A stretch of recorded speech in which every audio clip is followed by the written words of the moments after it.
NCERT 11th class biology में second chapter हम biology के क्लासिफिकेशन की स्टडी करें, जिसमें हमारा नेक्स्ट टॉपिक जो है वो किंगडम फंगी है। हम इसके इम्पॉर्टेंट फीचर्स के बारे में स्टडी करेंगे कि इनमें कौन कौन से इम्पॉर्टेंट फीचर्स होते हैं और कौन कौन सी फैमिली को इसके अंदर इंक्लूड किया गया है। फर्स्ट, फंगी को हम कहाँ पर देख सकते हैं, तो हम नॉर्मली कोई भी ब्रेड और पिकल जो होता है उनके अंदर, या कोई भी फ्रूट जो होता है वो रोटन हो जाता है, ख़राब हो जाएगा, तो उसके अंदर हम फंगी को देख सकते हैं।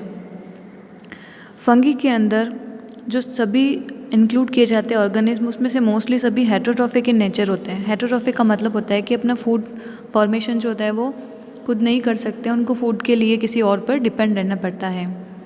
दे show a great diversity in morphology and habitat. उनकी मॉर्फोलॉजी जो होती है वो भी अलग अलग तरह की होती है और उनकी हैबिटेट जो होता है वो भी अलग अलग होता है, मतलब कई जगह पर वो रह सकता है। You must have seen fungi on a moist bread and rotten fruits. अगर हमने कहाँ पर देखा है फंगी को, तो मॉइस्ट जो ब्रेड होती है, हमारी ब्रेड काफ़ी दिनों तक पड़ी रह जाती है और ख़राब हो जाती है, या फिर कभी अचार जो है, पिकल अगर कभी ख़राब हो जाएगा तो उसके अंदर, और कोई भी फ्रूट जो है वो भी ख़राब हो गए तो उनके अंदर हम फंगी को देख सकते हैं। The common mushroom you eat and toadstool are also fungi. White spot seen on mustard leaves are due to a parasitic fungus. हम मशरूम जो खाते हैं वो भी एक तरह का फंगी होता है, और जो हमारे मस्टर्ड होता है उसकी लीव्स के ऊपर कभी कभी वाइट स्पॉट बन जाते हैं, वो भी उसी की वजह से, फंगस की वजह से प्रेजेंट होते हैं। Some unicellular fungi yeast are used to make bread and beer. Normally fungi जो स्ट्रक्चर होती है वह मल्टी सेलुलर स्ट्रक्चर होती है, लेकिन यूनिसेलुलर फंगी जो होती है वो भी प्रेजेंट होती है। और यूनिसेलुलर, अगर हम फंगस के बारे में पूछा जाएगा यूनिसेलुलर फंगस कौन सा होता है, तो यीस्ट जो होता है वो यूनिसेलुलर होता है। और इसका यूज़ हम कहाँ करते हैं यीस्ट का, तो हमारी ब्रेड और बियर के फॉर्मेशन के अंदर यीस्ट का यूज़ किया जाता है। Other fungi cause disease in plant and animal. कई सारे ऐसे फंगस जो होते हैं जो कि प्लांट और एनिमल के अंदर डिजीज़ भी डेवलप करते हैं, जिसके अंदर कौन से ऐसे एग्जांपल है, तो उसके अंदर फर्स्ट है हमारा wheat rust causing Puccinia is an important example. Wheat के अंदर रस्ट डिजीज़ डेवलप होती है, उस रस्ट डिजीज़ के अंदर इसके लीव्स और उसके ग्रेन्स जो होते हैं वह ख़राब हो जाते हैं। तो ये जो डिजीज़ होती है वो कौन से फंगस की वजह से होती है, तो उसका नाम पक्सीनिया होता है। पक्सीनिया की वजह से ये डेवलप होता है। Some are the source of antibiotics.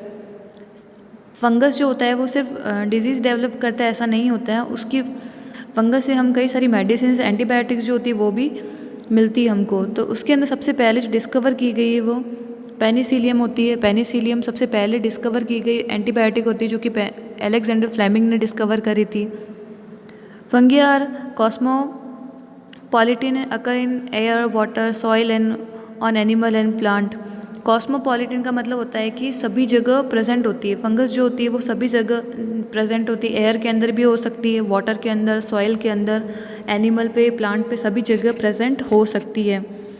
Mostly जो फंगस होती है वो कहाँ पर ग्रो होती है, तो in warm and humid places के अंदर, जो गर्म और नमी वाले जगह होती है वहाँ पर ये फंगस जो होती है वो डेवलप होती है। रेफ्रिजरेटर के अंदर जो फूड रखा जाता है उसके अंदर कभी भी फंगस जो होती है वो बहुत नहीं लगती है, हम देखते हैं। It is to prevent food from going bad due to bacterial और फंगल इन्फेक्शन। हम फ्रिज के अंदर, रेफ्रिजरेटर के अंदर जो फूड रखते हैं वो इसीलिए रखते हैं ताकि हमारा जो फूड होता है उसके अंदर कभी भी इन्फेक्शन वगैरह ये चीज़ें जो होती है वो नहीं हो।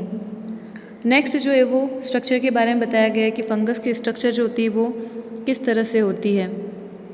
Exception of yeast. Yeast exception इसलिए है क्योंकि अदर जो फंगस होती है वो मल्टी सेलुलर होती है, जबकि यीस्ट जो होता है वो यूनिसेलुलर होता है। Are filamentous. यीस्ट को छोड़ करके बाकी जितना भी फंगस की स्ट्रक्चर होती है वो सभी फिलामेंटस होते हैं। इस तरह के थ्रेड लाइक स्ट्रक्चर के अंदर फंगस जो होता है वो प्रेजेंट होता है। इन थ्रेड लाइक स्ट्रक्चर को वन स्ट्रक्चर जो होती है उसको हाइफा बोलते हैं, वन स्ट्रैंड को वन थ्रेड जो होता है, और ये कई सारे हाइफा जो होते हैं वो कलेक्ट होकर के एक नेट लाइक स्ट्रक्चर का फॉर्मेशन करते हैं। इस नेट लाइक फॉर्मेशन को, इस तरह का नेट लाइक फॉर्मेशन होता है, इस नेट लाइक फॉर्मेशन को माइसिलियम कहा जाता है। माइसिलियम प्रेजेंट होता है। Their bodies consist of long slender thread like structure called hyphae. The network of hyphae is known as mycelium. Some hyphae are continuous tube filled with multinucleated cytoplasm. These are called coenocytic hyphae. ये जो hyphae होती है, अगर इनके अंदर इस cell के अंदर अगर न्यूक्लियस प्रेजेंट होता है और ये कॉलोनी की जैसी स्ट्रक्चर ये इस तरह से फॉर्म करती है, तो ये जो स्ट्रक्चर होती है वो सिनोसाइटिक कंडीशन कहलाती है, जिसके अंदर इस सेल के अंदर न्यूक्लियस जो होता है वो प्रेजेंट होता है। अदर्स हैव सेप्टा और cross wall in their hyphae. Septa का मतलब होता है कि जिस तरह से एक ही हाइफा प्रेजेंट है तो उसके बीच में सेगमेंट प्रेजेंट, तो उसको सेप्टा कहा जाता है। The cell wall of fungi are composed of chitin and polysaccharide. ये भी पूछा जाता है कि फंगस जो होता है उसकी सेल वॉल जो होती है वो किसकी बनी होती है, तो फंगस जो की सेल वॉल जो होती है वो काइटिन की बनी होती है और पॉलीसेकेराइड की बनी होती है। उसके बाद में उसके नेचर के बारे में बताया गया है कि फंगस का नेचर कैसा होता है। उसमें अलग अलग टाइप के बताए गए, जिसमें फर्स्ट सेप्रोफाइट होता है, सेकेंड पैरासाइट होता है, सिम्बायोंट, लाइकेन और माइकोराइजा, ये सभी टर्म्स बताए गए। तो इसका मतलब क्या होता है? सेप्रोफाइट्स का मतलब होता है कि जब फंगस अपना फूड जो होता है वो डेड ऑर्गेनिक मैटर से एब्जॉर्व करता है, डेड सब्सटेंस से एब्जॉर्व करता है अगर अपना जो न्यूट्रिशन होता है, तो उसे हम सेप्रोफाइट बोलते हैं। अगर लिविंग प्लांट और एनिमल से अपना फूड जो होगा वो लेगा फंगस, तो वो पैरासाइट कहलाते हैं। उसके बाद में सिम्बायोट कंडीशन का मतलब क्या होता है? सिम्बायोट का मतलब होता है कोई भी टू ऑर्गेनिज्म अगर इंटर रिलेशनशिप के अंदर रह रहे हैं और दोनों को बेनिफिट्स हो रहा है, तो वो जो रिलेशन होता है वो सिम्बायोट कहलाता है। और सिम्बायोट रिलेशन जो होता है फंगस किसके साथ में बनाता है? तो फंगस एल्गी के साथ में सिम्बायोट रिलेशन बना करके रहते हैं। सिम्बायोट रिलेशन का मतलब है कि लाइकेन का फॉर्मेशन होने के लिए एल्गी पार्ट और फंगस पार्ट दोनों का होना, प्रेजेंट होना बहुत ही ज़रूरी होता है। दोनों में से अगर एक भी प्रेजेंट नहीं होगा तो लाइकेन का फॉर्मेशन नहीं होगा। इनमें से फंक्शन क्या होते हैं? तो लाइकेन के अंदर जो एल्गी पार्ट होता है, एल्गी के अंदर पिगमेंट्स प्रेजेंट होते हैं, क्लोरोफिल प्रेजेंट होता है, तो वो फूड का फॉर्मेशन करता है और अब एल्गी फूड बना करके ये फंगस को भी प्रोवाइड करता है। और फंगस जो होता है वो उसको लिविंग प्लेस अवेलेबल करवाता है, उसको रहने के लिए जगह अवेलेबल करवाएगा। तो इस तरह से दोनों का एसोसिएशन जो होता है बहुत ही ज़रूरी होता है। और इस तरह का जो रिलेशनशिप होता है जिसमें दोनों को रहना बहुत ज़रूरी है एक साथ में और दोनों को बेनिफिट होता है, तो उस रिलेशन को हम सिम्बायोट रिलेशन कहते हैं। उसके बाद में फंगस एक और रिलेशनशिप बनाता है जिसको हम माइकोराइजा कहते हैं। माइकोराइजा क्या होता है? अगर फंगस हायर प्लांट्स की रूट के साथ में एसोसिएशन में अगर रहता है, ये हायर प्लांट है और उसकी रूट्स के साथ में अगर रिलेशनशिप बना करके रह रहा है फंगस, तो वो जिस स्ट्रक्चर का फॉर्मेशन करता है उसको हम माइकोराइजा बोलते हैं। और ये नाइट्रोजन फिक्सेशन वगैरह इनके अंदर हेल्प करता है।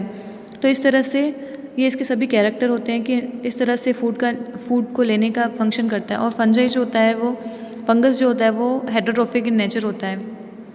उसके बाद में हम रिप्रोडक्शन के बारे में पढ़ेंगे कि फंगस के अंदर रिप्रोडक्शन जो होता है वो किस तरह से होता है।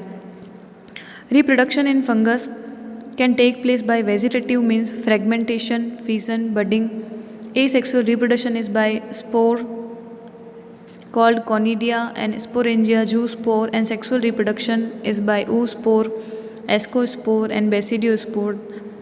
इसका मतलब ये होता है कि रिप्रोडक्शन फंगस के अंदर जो होता है वो वेजिटेटिव टाइप का होता है। वेजिटेटिव का मतलब होता है कि कोई भी वेजिटेटिव सेल जो होती है वह इसके अंदर पार्ट लेती है। फ्रेगमेंटेशन का मतलब होता है कि कोई भी फंगस जो होगा उसके छोटे छोटे फ्रेगमेंट्स होंगे और ईच फ्रेगमेंट से न्यू फंगस का फॉर्मेशन हो जाएगा।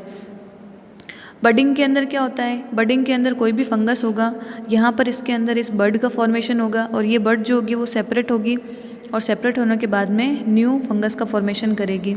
एसेक्सुअल रिप्रोडक्शन किस तरह से होता है? तो वो स्पोर के द्वारा होता है। स्पोर एक अलग स्ट्रक्चर का फॉर्मेशन करता है फंगस जो होता है, जिसको हम स्पोर कहते हैं। ये स्पोर क्या होते हैं? जिस स्ट्रक्चर पर बनते हैं उसको हम स्पोरेंजियोफोर कहते हैं। मान लो कि ये स्पोरेंजियोफोर होता है, इस स्पोरेंजियोफोर के ऊपर राउंड शेप के अंदर इस तरह से इसके अंदर स्पोर का फॉर्मेशन होता है। तो ये जो बेसिक स्ट्रक्चर होती है जिसके ऊपर स्पोर प्रेजेंट होते हैं, इस स्ट्रक्चर को तो हम कहते हैं स्पोरेंजियोफोर, और ये ऊपर प्रेजेंट जो रहते हैं राउंड शेप के अंदर, ये स्पोर कहलाते हैं। उसके बाद में सेक्सुअल रिप्रोडक्शन जो होता है वो oospore, एस्कोस्पोर और बेसिडियोस्पोर के द्वारा होता है। ये सेक्सुअल रिप्रोडक्शन जो होता है वो उसके अंदर 3 स्टेप्स प्रेजेंट होती है, और एस्कोस्पोर जो oospore, एस्कोस्पोर, बेसिडियोस्पोर का फॉर्मेशन जो होता है वो फंगस की अलग अलग क्लास के ऊपर डिपेंड करता है कि कौन, जो oomaitides जैसे क्लास होती है तो उसके अंदर oospore का फॉर्मेशन होता है, अगर एस्कोमाइसिटीज़ क्लास होती है तो उसके अंदर एस्कोस्पोर का फॉर्मेशन होता है, अगर बेसिडियोमाइसिटीज़ क्लास होती है तो उसके अंदर बेसिडियोस्पोर का फॉर्मेशन होता है। तो इस तरह से अलग अलग क्लास जो डिवाइड की गई है फंजाई की, उसके अंदर अलग अलग स्पोर प्रेजेंट होता है, तो इनको अलग अलग नाम दिया गया है।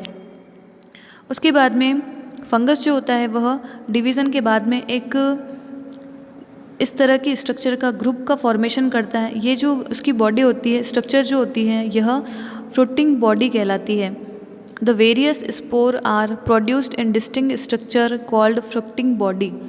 इसका मतलब ये होता है कि जैसे ये अगर स्पोर है, इस स्पोर के चारों ओर एक तरह की स्ट्रक्चर का फॉर्मेशन हो जाता है, और ये जो स्ट्रक्चर बनती है यही फ्रूटिंग बॉडी जो होती है फंगस की कहलाती है। उसके बाद में हम पढ़ेंगे कि सेक्सुअल रिप्रोडक्शन के अंदर कौन कौन से स्टेप जो होते हैं वो इंक्लूड होते हैं। फंगस के अंदर सेक्सुअल रिप्रोडक्शन के अंदर 3 स्टेप प्रेजेंट होते हैं, जिसमें से पहला प्लाज्मोगेमी, सेकंड कैरियोगेमी होता है, और थर्ड मियोसिस प्रेजेंट होता है। तो यहाँ पर 3 स्टेप्स होते हैं, प्लाज्मोगेमी, कैरियोगेमी एंड मियोसिस होता है।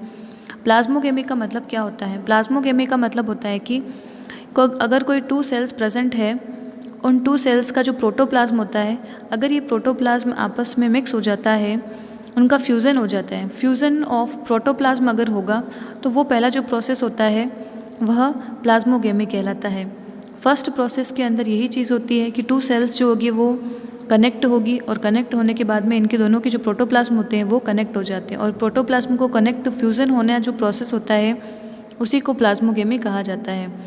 प्लाज्मोगेमी होने के बाद में सेल के अंदर इस तरह की स्ट्रक्चर का फॉर्मेशन हो जाएगा, जैसे ये 1 सेल है और ये 2 सेकेंड सेल है। इसके अंदर इसका ये न्यूक्लियस प्रेजेंट होता है, ये इसका न्यूक्लियस प्रेजेंट है, इसका जो साइटोप्लाज्म है वो अब मिक्स हो चुका है। उसके बाद में सेकेंड प्रोसेस होगा, सेकेंड प्रोसेस के अंदर कैरियोगेमी होता है। कैरियोगेमी का मतलब होता है कि जब 1 सेल का न्यूक्लियस सेकेंड न्यूक्लियस के साथ में कनेक्ट होता है तो उस प्रोसेस को हम कैरियोगेमी कहते हैं। ये प्रोसेस होने के बाद में 1 सेल का फॉर्मेशन कर देगा। 1 सेल के अंदर 2 न्यूक्लियस प्रेजेंट रहते हैं। इसके अंदर ये दोनों न्यूक्लियस काफ़ी समय तक इसी कंडीशन के अंदर पड़े हुए रहते हैं।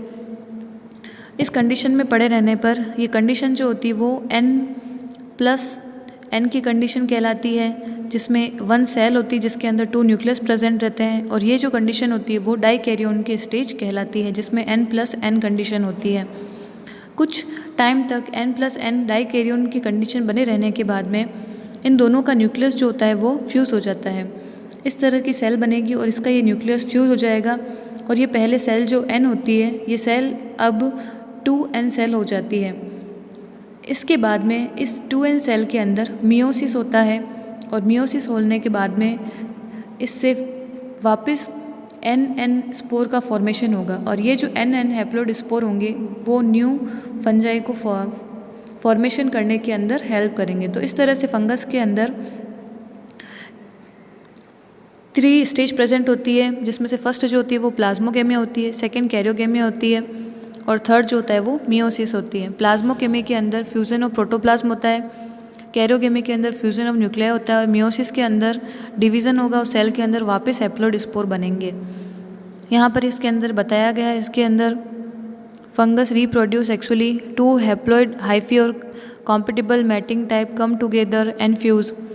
कॉम्पिटिबल मैटिंग टाइप का मतलब होता है ऐसे फंगस जिसके अंदर सेक्सुअल रिप्रोडक्शन हो सकता है, वो पास में आएंगे, फ्यूज़ होंगे। In some fungus the fusion of 2 haploid cells immediately result in diploid cell. कुछ जो फंगाई होती है उसके अंदर 2 सेल्स के फ्यूज़न के बाद में उसी टाइम उसके अंदर डिप्लॉइड सेल का फॉर्मेशन हो जाता है।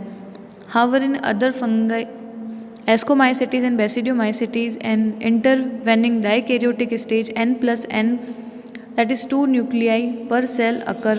Such a condition is called dikaryon and the phase is called dikaryophase of fungus. कुछ स्टेज जो होती है उसके अंदर, कुछ फंगस जो होती है उसके अंदर उसी टाइम दोनों न्यूक्लियस जो होते हैं वो फ्यूज़ नहीं होते हैं, वो कुछ टाइम तक n+n कंडीशन में पड़े हुए रहते हैं. वो जो कंडीशन होती है वो डाइकेरियन की स्टेज कहलाती है. The parental nuclei fuse and the cells become diploid. Fusion के बाद में सेल जो होती है वो डिप्लॉयड बन जाती है. The fungi form fruiting bodies in which reduction division occur leading to formation of haploid spore. और जो सेल जो कि 2n बन चुकी है, जिसका दोनों जो न्यूक्लियस थे वो फ्यूज़ हो गए और अब 2n सेल बन गई, इसके अंदर फिर से डिवीज़न होगा और डिवीज़न होने के बाद में फिर से हैप्लॉइड स्पोर का फॉर्मेशन होता है इसके अंदर. तो थर्ड प्रोसेस जो होता है वो मियोसिस का होता है. The morphology of the mycelium, mode of spore formation and fruiting bodies form A basis for the division of kingdom into various classes. तो इस तरह से इसके अंदर डिवीज़न होता है. तो आज हमने फंगी की जो बेसिक फीचर्स होते हैं, वो उसका हैबिटेट क्या होता है, वो कहाँ पर प्रेजेंट होता है, उसके बारे में देखा. कौन कौन से प्रेजेंट होते हैं फंगस, उनके कैरेक्टर कौन कौन से होते हैं उनके बारे में देखा. उसका जो मोड ऑफ न्यूट्रिशन होता है वो किस तरह से होता है उसको हमने देखा. सेप्रोफाइट, पैरासाइटिक, लाइकेन, माइकोराइजा क्या होता है उसके बारे में हमने पढ़ा. रिप्रोडक्शन किस तरह से होता है, वेजिटेटिव रिप्रोडक्शन होता है, एसेक्सुअल रिप्रोडक्शन होता है और सेक्सुअल रिप्रोडक्शन होता है. सेक्सुअल रिप्रोडक्शन के अंदर 3 स्टेज प्रेजेंट होती है जो कि प्लाज्मोगेमी, कैरियोगेमी एंड मियोसिस होती है. एक स्टेज और प्रेजेंट होती है जिसको हम डाइकेरियन कहते हैं, तो डाइकेरियन स्टेज भी प्रेजेंट होती है. इस तरह से हमने आज बेसिक जो स्ट्रक्चर होते हैं फंगी के वो स्टडी करें इसके अंदर.